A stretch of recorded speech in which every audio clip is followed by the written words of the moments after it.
group of Ethiopian women are among the welcoming crowds. The Emperor of Ethiopia has come to Washington to discuss important aspects of world peace and economic progress.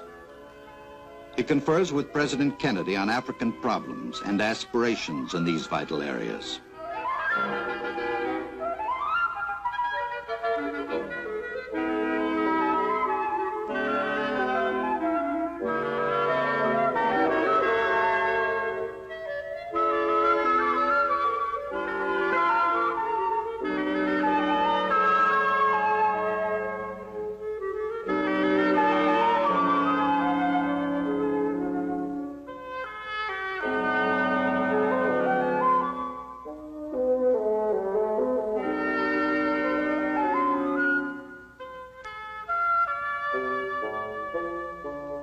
The memorial to Abraham Lincoln.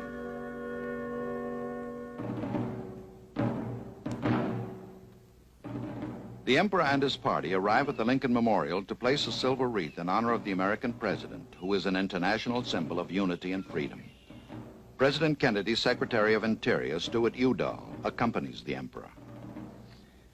Included in the Emperor's party are Ras Haile Selassie, Ambassador Dinky, Ethiopian ambassador to the United States, and Ambassador Corey, United States ambassador to Ethiopia.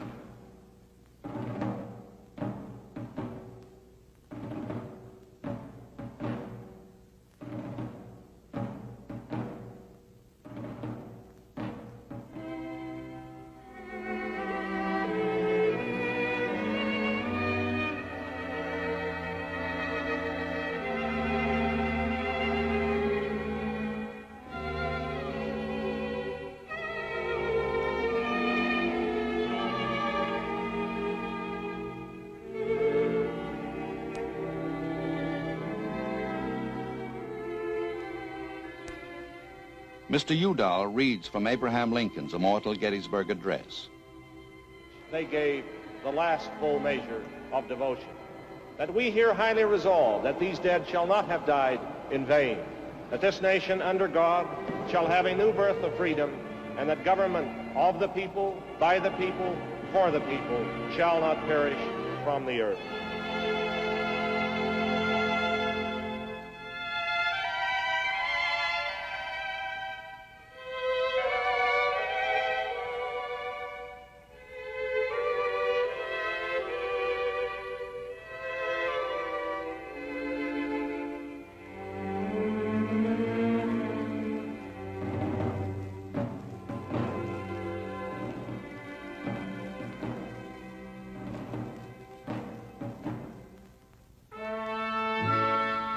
At the National Legislature, the Vice President of the United States, Lyndon B. Johnson, and leaders of the Senate and House of Representatives hold discussions with the Emperor. This is where the men and women elected by the American people make the laws which govern them and determine American policies and world affairs.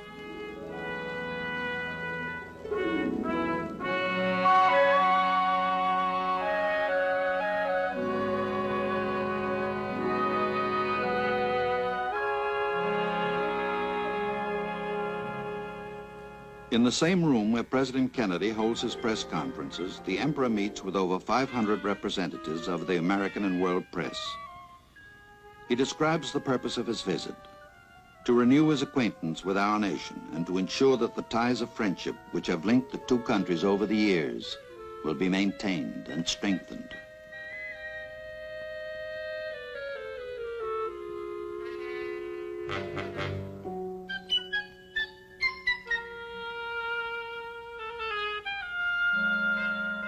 In reply to one question, the Emperor says, "What interests us most in Africa today is the collaboration for the purpose of achieving unity for the benefit of Africa and as a contribution to world peace."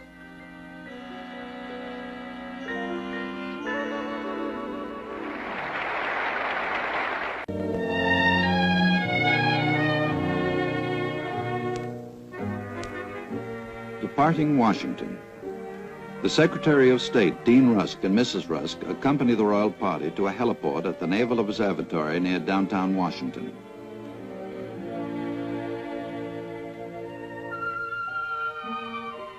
Members of the diplomatic corps pay their respects to the emperor and members of the official party, which includes his granddaughter, Her Highness the Princess Ruth d'Este. The first stage of the journey is aboard President Kennedy's helicopter to the airport, then on to New York City.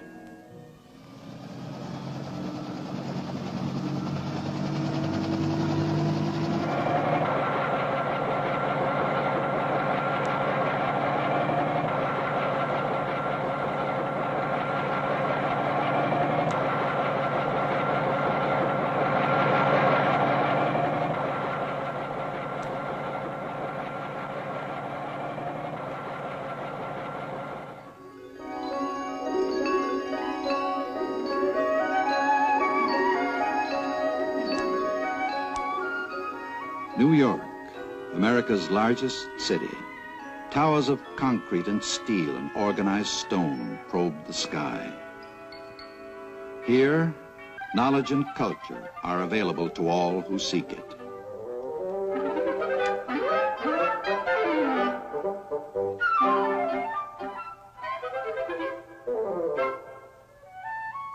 In libraries, in art museums,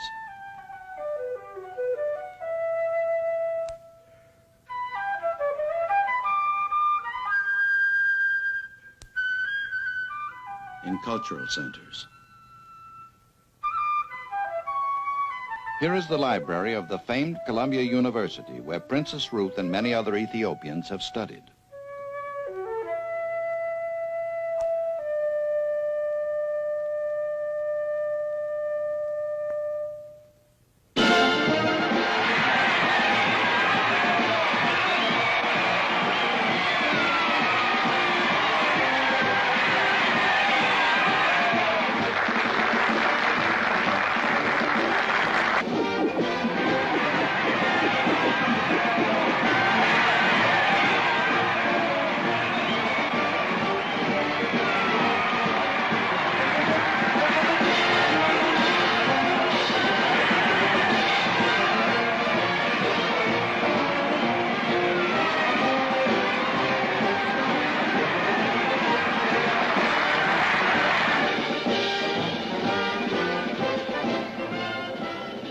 The mayor of the city of New York, Robert F. Wagner, and Mrs. Wagner greet the Lion of Judah on the steps of the City Hall.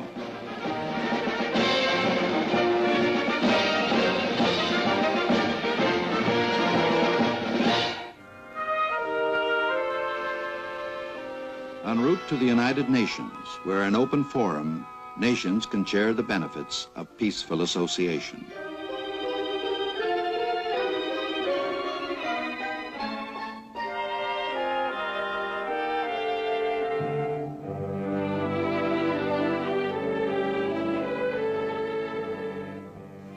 Secretary General U Thant greets the Emperor and is presented with the Charter of African Unity drafted at the Addis Ababa Conference and ratified by the African states. From the people of Ethiopia, a gift to the United Nations, a finely carved miniature of the great obelisk of Aksum, the ancient capital of Ethiopia.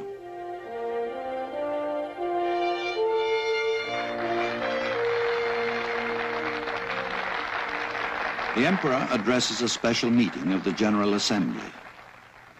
The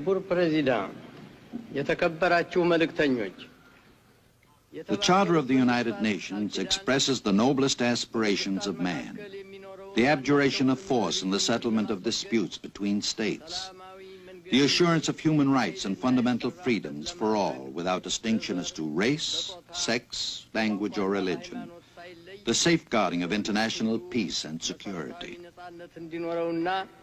ሰብአዊ መብቱ እንዲጠበቅለት ለማረጋገጥ የዓለም ሰላምና ጸጥታ እንዲጠበቅ ለማድረግ የሚያስችሉትን የሰው ልጅ የሚመኛቸውን ከፍተኛ ዓላማዎች የያዘ ነው።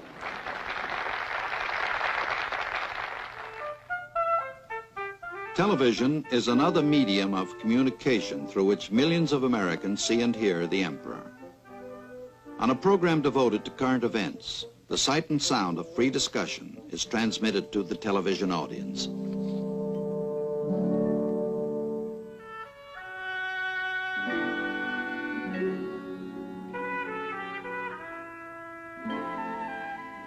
Gathered in the Emperor's hotel suite is an important resource of his country.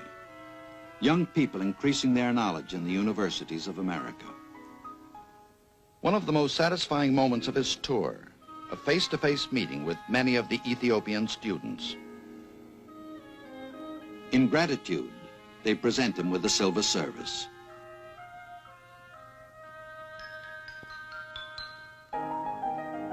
He thanks them and replies that the gift he wants most is unity of purpose, their cooperation in quickening the pace of Ethiopian development.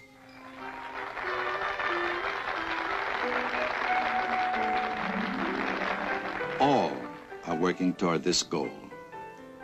They include Abraham Linkon, who conducts the Harvard Graduate School Chorus.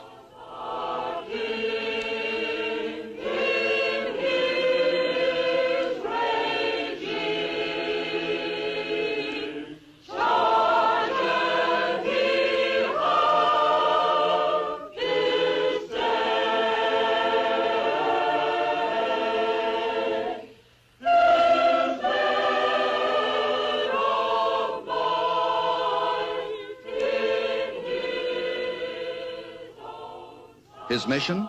To found a conservatory in Addis Ababa, taking his doctorate at Harvard University, where President Kennedy was also graduated.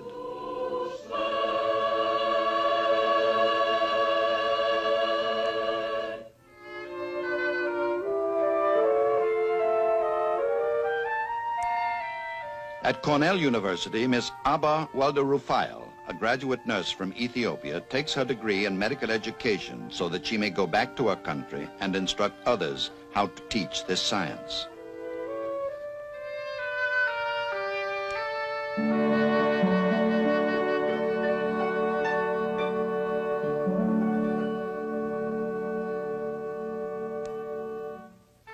On the same campus, Bayena Chichai Balu, a former government agricultural agent from Harar in the eastern part of Ethiopia, digs deeper into the science of agronomy, learning to overcome the common problems that face men who work the soil in all parts of the world.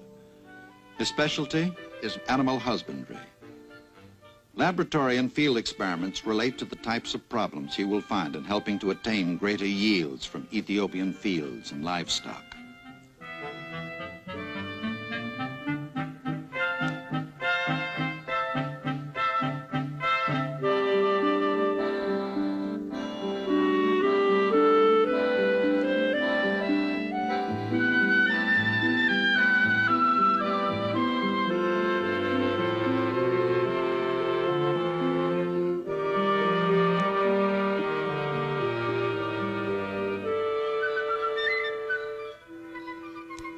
Aviation is essential to a nation like Ethiopia, with rugged terrain and isolated areas. This young man, Bayena Gulilat, is mastering the rudiments of flight at a Washington flying school, studying to be a commercial pilot, secure in the knowledge that the skills he is learning will be of importance to his country.